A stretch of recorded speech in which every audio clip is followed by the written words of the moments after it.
नमस्कार. मी आपणासाठी मोबाईल बोलतोय हा व्हिडिओ घेऊन आलो आहे.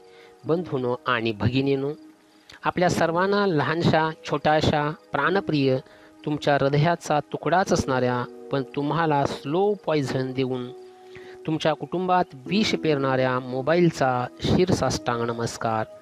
आपण लहानापासून मोठ्यापर्यंत सर्वजण माझ्यावर खूप खूप प्रेम करता. माझ्यावरून तुमचा जीव ओवाळून टाकता, याबद्दल मी आपल्या सर्वांचा खूप खूप आभारी आहे. मलाही तुम्हा सर्वांच्या सानिध्यात दिवसाचे 24 तास वेळ घालवायला खूप आवडते. तुम्हा सर्वांना माहीत आहेच, मी एक निर्जीव वस्तू आहे आणि आश्चर्यही वाटले असेल मी बोलतोय कसा. परमेश्वराने मला माझं मनोगत व्यक्त करण्यासाठी माझ्यात काही मिनिटांसाठी प्राण निर्माण केलेत व मला बोलतं केलंय. मलाही तुम्हा सर्वांच्याबरोबर बोलायची संधी मिळाली याचा खूप खूप आनंद होतोय व खूप वाईटही वाटत आहे. माझेही डोळे पाणावले आहेत व हृदय भरून आलंय, पण मन घट्ट करून मला तुम्हाला हे सत्य सांगावेच लागेल व तुम्हालाही ते ऐकावेच लागेल.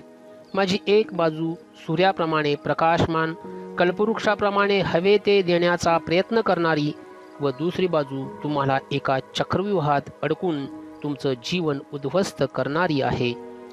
माझ्या पहिल्या बाजूचा विचार केला तर मी तुम्हाला एका क्षणात जगामधील कोणत्याही ठिकाणी असणाऱ्या व्यक्तीशी संवाद साधण्यासाठी, त्यांना मेसेज पाठवण्यासाठी मदत करू शकतो. तुमच्यासाठी कसलीही किचकट आकडेमोड क्षणात करू शकतो. तुमची करमणूक, संगीत ऐकण्याची हौस पुरी करू शकतो.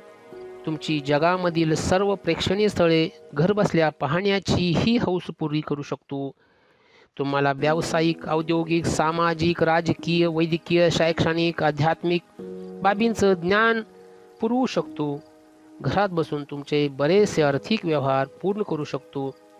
तुमच्यासाठी ऑनलाईन खरेदी विक्री करू शकतो. नोकरदारांना त्यांच्या ऑफिसच्या कामकाजात मदत करू शकतो. विद्यार्थ्यांच्यासाठी त्यांच्या अभ्यासात मदत करू शकतो. स्त्रियांसाठी वेगवेगळे पदार्थ कसे बनवावेत याच्या टिप्स देऊ शकतो. लहान बाळांना बडबड गीते ऐकवू शकतो. अशी अनेक कामे मी तुमच्यासाठी करू शकतो. मग तुम्हीच सांगा, मी आधुनिक कल्पवृक्ष आहे ना? यासाठीच तुम्ही सर्वजण माझ्यावर प्रेम करताना. माझी पहिली बाजू खूपच छान आहे आणि म्हणूनच तुम्ही आंधळेपणाने माझ्यावर विश्वास ठेवून प्रेमाचा वर्षाव करता. पण बंधू भगिनींनो, माझी पहिली बाजू खूपच छान आहे, पण माझी दुसरी बाजू खूपच अंधारमय आहे. आपल्या सर्वांच्या डोळ्यावर मी माझी प्रेमरूपी पट्टी बांधून आपल्या सर्वांचं जीवन बर्बाद करत आहे. हे मात्र कोणालाच दिसत नाही. अहो, मी आपणास कितीतरी वाईट मेसेजेस, अश्लील चाळे करणारे व्हिडिओ व वात्रट माहितीही पुरवत असतो. कधी कधी भांडणे करणारी, फसवणुकीचे, धमकीचे कॉलही पाठवत असतो आणि अशा कितीतरी अगणित वाईट गोष्टी माझ्याकडून घडत असतात. पण माझ्या प्रेमाखातर तुम्ही या सर्व गोष्टींच्याकडे दुर्लक्ष करत आहात. वास्तविक या गोष्टींचा तुमच्या मानसिक, शारीरिक, बौद्धिक, भावनिक व सामाजिक आरोग्यावर खूप वाईट परिणाम होत आहेत.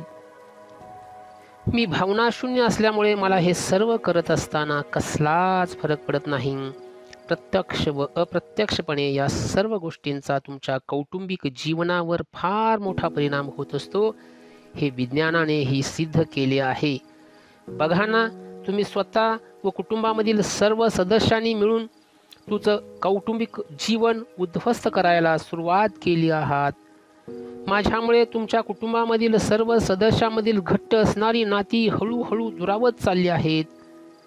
काही वर्षापूर्वी घरामधील तुम्ही सर्व सदस्य एकत्र बसून रेडिओ, टेप रेकॉर्ड ऐकत होतात व त्याचा आनंद घेत होतात. सर्वजण एकत्र बसून टीव्हीवरील कार्यक्रम पाहण्याचा आनंद घेत होतात. घरामधील सर्व सदस्य एकत्र बसून वेगवेगळ्या विषयांच्यावर दिलखुलासपणे गप्पा मारत होतात. एखादा विनोद घडला तर सर्वजण दिलखुलासपणे हसत होतात. लहान मुलांच्या हसण्या खिदळण्याचा आवाज प्रत्येक घरात घुमत होता. तुम्ही लहान मुलांचे घोडा बनत होतात. त्यांना घेऊन मैदानावर खेळायला जात होतात. मुलांचा तुम्हाला जमेल तेवढा अभ्यास घेत होतात. त्यांच्या शंकांचं समाधान करत होतात. लहान मुलांना पुराणामधील गोष्टी सांगत होतात. थोर पुरुषांचे पराक्रम कथन करत होतात. हे सर्व करताना तुम्हाला एक वेगळाच आनंद मिळत होता. तुम्हाला स्वतःचाही अभिमान वाटत होता. तुम्ही सर्वजण एकमेकांची सुखदुःख ही वाटून घेत होतात. बाहेरून आलेले आई वडील पाहून मुले आनंदाने उड्या मारत असत व दुडूदुडू पळत जाऊन आईबाबांच्या कुशीत शिरत असत. आई बाबा ही बाळांना छातीशी घट्ट धरत असत, त्यांचे पापे घेत असत व त्यांचं कौतुक करत असत. दिवसभर कष्ट करून थकलेले पती पत्नी रात्री झोपायच्या वेळी कधी रुसून तर कधी हसून प्रेमाच्या गुजगोष्टी करत, भविष्याची स्वप्ने बघत अगदी विश्वासाने एकमेकांच्या मिठीत गाढ झोपी जात असत. बंधूंनो आणि भगिनीनो, तुमच्या जीवनात मी प्रवेश केला आणि हळूहळू तुमचं आनंदी जीवन हिरावून घेण्यास सुरुवात केली. माझ्यावर जडलेल्या अतिप्रेमामुळे तुम्हाला माझी चटक लागली. तुम्ही माझे व्यसनी बनलात व माझ्या संगे जास्तीत जास्त वेळ घालवता यावा म्हणून घरामधील सर्व लोक एकमेकांना टाळायला सुरुवात केलीत. घरामधील सर्व सदस्य एकत्र बसताना क्वचितच दिसत आहेत व तेव्हाही मी त्यांच्या हातात असतोच. एकत्र बसून रेडिओ, टेप रेकॉर्ड ऐकणे, TV पाहणे जवळजवळ बंद होत आले आहे. घरामधील लहान मुलांचा हसण्या खिदळण्याचा ओरडण्याचा आवाज ऐकायला क्वचितच येत आहे. घरामधील सर्व सदस्य एकत्र बसून गप्पा मारणे, हास्य विनोद करणे, एकमेकांना विनोदी टॉन्ट मारणे इतिहास जमा झाल्यासारखे वाटते आहे. आई वडील बाहेरून आल्यानंतर आनंदाने उड्या मारणारी, त्यांना जाऊन बिलगणारी पोरं आता केवळ त्यांच्या हातामधील मोबाईल म्हणजे मला घेण्यासाठी त्यांच्याकडे जातात व मला घेऊन मिळेल तेथे माझ्यासंगे खेळत बसतात. बरेच लोक घरातल्या घरात बसून एकमेकांना कॉलिंग, चॅटिंग करताना दिसत आहेत. अहो, प्रत्येकाला बसता उठता प्रवासात असताना, एवढेच नाही झोपतानाही मी जवळ लागतो. माझ्याशिवाय तुमचं पानही हलत नाही. अहो, तुम्ही पती पत्नीही एकाच बेडवर झोपतानाही बऱ्याचदा तुमच्यात संवादही न करता मला हातात घेऊन तुमचा क्वालिटी वेळ माझ्यासोबत शेअर करता आणि मलाच मिठीत घेऊन कधी झोपी जाता हे तुम्हालाही कळत नाही. याला काय म्हणावे हे मलाच कळेनासे झाले आहे.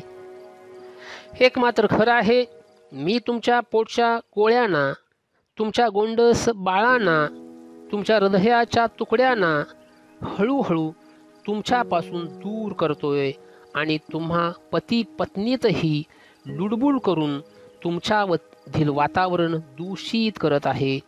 खरं तर माझ्या या दुष्ट कृतीची मलाच लाज वाटत आहे. बघा ना, तुम्ही हळूहळू भावनाहीन बनून माझ्या इशाऱ्यावर नाचता आहात. आता मला असे वाटायला लागले आहे, तुम्ही डोळे असून अंधळे तर बनत नाहीत ना, कान असून बहिरे तर बनत नाहीत ना, हात पाय असून पंगू तर बनत नाहीत ना, तुमच्यामधील आदर, सन्मान, आपलेपणा नाहीसा तर होत नाही ना, तुमच्यामधील प्रेमाचा, वात्सल्याचा झरा आटत तर चालला नाही ना, तुमच्यामधील नम्रता, संयम, शालीनता यांचा कडेलोट तर होत नाही ना. माझ्यामुळे तुमच्यात प्रमाणापेक्षा जास्त नकारात्मक विचारसरणी तर निर्माण झाली नाही ना. खरंच तुमच्यामधील दया, करुणा, क्षमा यांचा अंत तर होणार नाही ना. तुम्ही जिवंत असून माझ्यासारखे निर्जीव तर बनत नाहीत ना, याची मला भीती वाटायला लागली आहे. खरंच मी तुम्हाला संमोहित करण्यात यशस्वी झालोय व त्यामुळेच तुमच्यामध्ये राग, द्वेष, मत्सर, हेवा, घृणा, अहंकार खूप वेगाने वाढत तर नाही ना. या सगळ्याचा परिणाम म्हणून घटस्फोट, आत्महत्येचे प्रमाण वाढत तर नाही ना. तुमचं शरीर अनेक रोगांचं माहेरघर तर बनत नाही ना. असे अनेक प्रश्न निर्माण होत आहेत. मी तुमचं सगळं कुटुंब एकमेकापासून दुरावत आहे, तुमच्यामधील घट्ट नातं संपवत आहे, तरीही तुम्ही या बिनहाडा मांसाच्या तुकड्यावर जीव ओवाळून का टाकत आहात हेच मला कळेनासं झालं आहे. आता हे कुठंतरी थांबवायलाच हवं. मी तुमच्याकडे एक इच्छा व्यक्त करू इच्छितो. कृपया या चक्रव्यूहामधून बाहेर पडा व तुमचं कुटुंब सांभाळा. पूर्वीसारखं ते हसत खेळत थट्टा मस्करी करणारं, हास्य विनोदामध्ये जीवनाचा आनंद लुटणारं, मुलाबाळांच्या बरोबर मिळेल तो वेळ एकत्र घालवणारं, छोट्या छोट्या गोष्टीत आनंद शोधणारं व सर्व नाती घट्ट पकडून ठेवणारं कुटुंब बनवा. स्वतः आनंदी बना, इतरांनाही आनंदी बनवा. जाता जाता मी एक महत्त्वाची गोष्ट सांगतो. जर तुम्ही माझा योग्य करण्यासाठी योग्य वेळी योग्य कालावधीसाठी वापर केलात तर मी नक्कीच तुमच्यासाठी एक वरदान आहे. जर तुम्ही विनाकारण अयोग्य वेळी अमर्याद काळासाठी मला वापरत असाल तर मी नक्कीच एक शाप आहे. विचार करा आणि माझा योग्य वापर करा. मला परमेश्वरानं दिलेली वेळ संपली. Good bye. Have a healthy, wealthy and happy life. तुम्हा सर्वांचं कुटुंब आनंदी, सुखी, निरोगी राहू दे. परमेश्वराचा तुमच्या कुटुंबावर नेहमी वरदहस्त राहू दे. ही परमेश्वराला नम्र विनंती. जर माझा हा व्हिडिओ आवडला असेल तर लाईक करा, शेअर करा, सबस्क्राईब करा.